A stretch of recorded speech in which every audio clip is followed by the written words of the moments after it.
Quando a gente fala de pessoa presa, de SUSIP, central de polícia, a gente sempre fala do trato penitenciário. O ser humano ele merece ser respeitado, independente do que ele fez, do que ele tenha feito. A gente vive num Estado democrático de direito. A pena de prisão, ela não tira a condição de cidadão que cada um tem. Por mais absurdo que seja, por mais bárbaro que seja o crime, mas essa condição, a sua essência de cidadão, ela tem que ser respeitada e preservada. E a administração penitenciária, ela tem também esse papel de fazer isso. Se seja qualquer servidor da SUSIP, ele tem essa obrigação no que compete ele na sua atribuição enquanto agente público. E como diretor de unidade, não é diferente. Tem uma história que eu vivi que retrata muito isso. É aquilo que você faz pela sua consciência. E que às vezes assim, lá na frente você pode colher isso. Não é questão de colher porque parece troca. Mas de certa forma você é restituído, você recebe, você tem o retorno das boas ações que você pratica. O presídio de São José, central, tinha tido a morte de um político. Ele foi morto dentro da sua casa na época, um crime de grande repercussão. E a caçada aos criminosos, ela ocorreu. Todo mundo imbuído atrás da captura dessas pessoas, que tiraram a vida desse político, um homem jovem dentro da sua casa, assim, de uma forma muito violenta. Pois bem, todos os presídios estávamos lá na nossa rotina, e aí chega a notícia que tinham prendido um dos acusados e que ele estava baleado.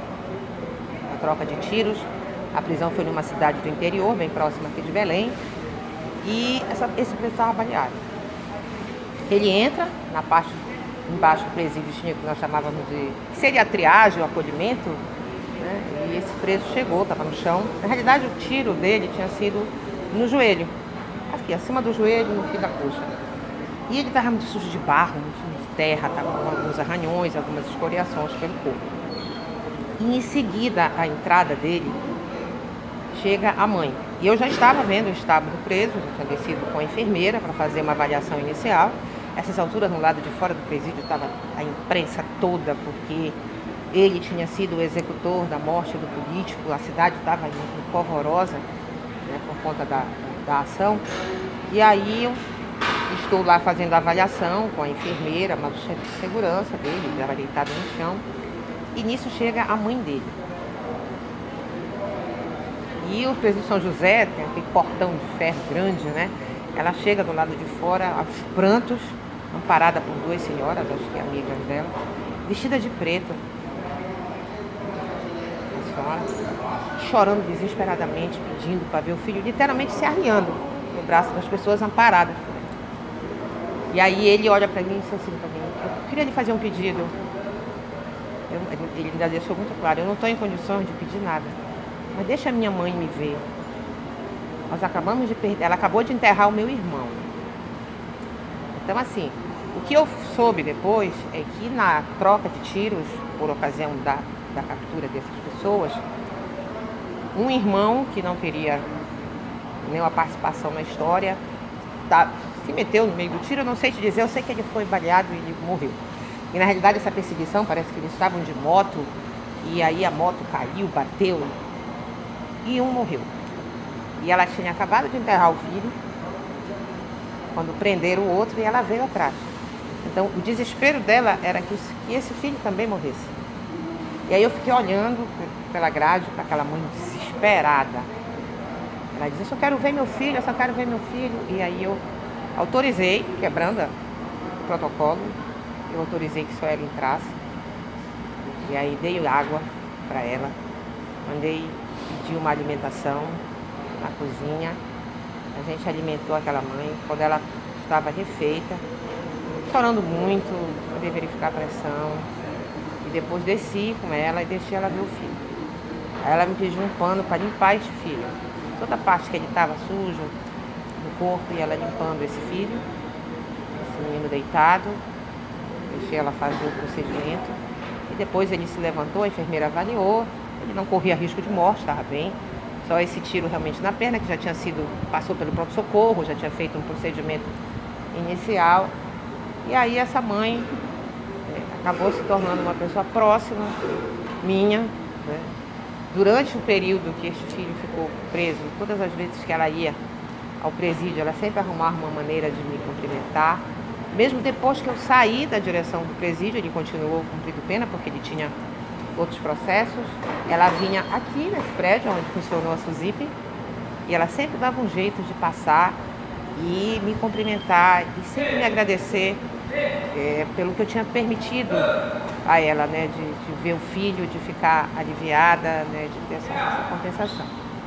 E aí, nessas histórias da cadeia de Jirá, na rebelião onde eu estava diretora do presídio, que era o planejamento da fuga de um grande preso na época aqui, né, exatamente o filho dela era um dos participantes dessa rebelião.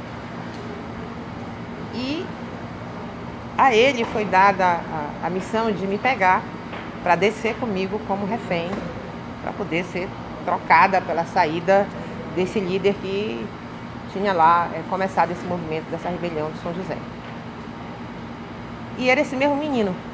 Como eu não cheguei, tinha todo um planejamento de fuga e a providência divina atua na vida da gente, realmente eu não cheguei no horário planejado, esse preso subiu e trouxe um outro funcionário. A rebelião toda correu, né, acabou com a morte desse líder. E esse menino, ele se jogou de cima do presídio, com medo de morrer, ou supostamente estar envolvido na morte do líder. E ele se jogou lá pelo lado da Praça Amazonas. E no outro dia, inclusive aqui nesse prédio, a polícia veio, começaram os depoimentos sobre a rebelião, sobre tudo, né? Principalmente sobre a questão das armas, aquela coisa toda. E eu entrei na sala e ele já estava sentado. E eu sentei do lado dele. Aí eu olhei para ele e disse, e pensar que tudo isso começou contigo, né? Subindo para a parte administrativa, indo me buscar. Aí ele olhou para mim e disse assim, eu jamais traria a senhora. Eu disse, não, tu não me trouxeste porque eu não tinha chegado. Ele disse, não. Eu jamais iria lhe trazer tudo que a senhora fez pela minha mãe. Aquele momento de dor quando eu cheguei aqui, eu nunca vou esquecer. Porque a minha mãe disse que eu nunca fizesse mal para a senhora. Então, assim, são aquelas histórias que, né, elas giram em torno da nossa vida. E esse menino acabou saindo, depois voltou, tem toda uma história dentro do sistema penitenciário. E já ajudei ele dentro dos procedimentos da lei, lá na frente. Já saiu novamente, já voltou.